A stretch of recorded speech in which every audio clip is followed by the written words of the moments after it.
ইরানে হঠাৎ করে বিমান হামলা চালিয়ে যে বড় ভুল করে ফেলেছে ইসরায়েল তা হারে হারে টের পাচ্ছে। কারণ ইরানের পাল্টা হামলায় তেল আবিব এখন এক ধ্বংসস্তূপের নগরী। শুধু সাধারণ বসতবাড়ি নয়, ক্ষতিগ্রস্ত হয়েছে অনেক গুরুত্বপূর্ণ স্থাপনাও। তেমনই একটি গুরুত্বপূর্ণ স্থাপনা বা প্রযুক্তির মেরুদণ্ড গুঁড়িয়ে দিয়েছে ইরান।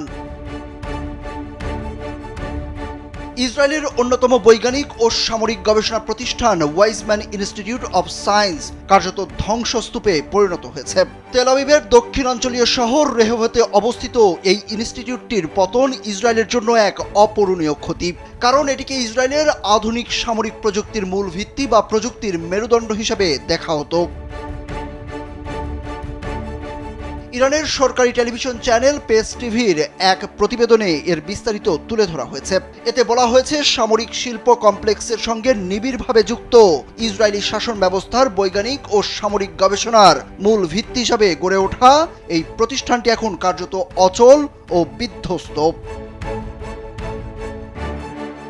পর্যবেক্ষকরা বলছেন, ইরানের ক্ষেপণাস্ত্র হামলায় শুধু ইনস্টিটিউটের স্থাপনা নয়, কয়েক দশকের গবেষণা, কোটি কোটি ডলারের যন্ত্রপাতি এবং বহু জীববৈজ্ঞানিক নমুনা, উপাত্ত ও পেটেন্টের সম্ভাবনাও পুরোপুরি ধ্বংসপ্রাপ্ত হয়েছে। তারা বলছেন, এটি ইসরায়েলের জন্য একটি বড় দুর্ভাগ্য যে ইসরায়েলের বহু বছরের সাধনা এভাবে মুহূর্তে মাটিচাপা পড়ে গেছে।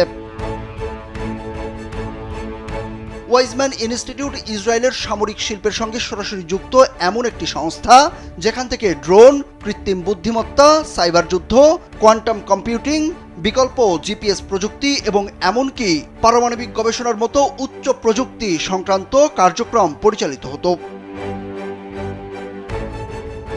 বিগত কয়েক দশক ধরে ইসরায়েলি মিডিয়া ও সরকার ওয়াইজম্যান ইনস্টিটিউটকে তাদের বৈজ্ঞানিক ও সামরিক মস্তিষ্ক হিসাবে উল্লেখ করে আসছিল।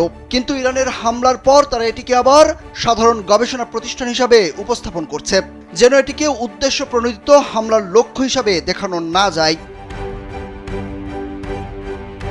তবে বিশেষজ্ঞদের মতে, ইরানের এই সুনির্দিষ্ট হামলা শুধু একটি গবেষণাগারে আঘাত নয়, এটি ইসরায়েলের প্রযুক্তিগত ও সামরিক সক্ষমতায় বড় রকমের কৌশলগত ধাক্কা।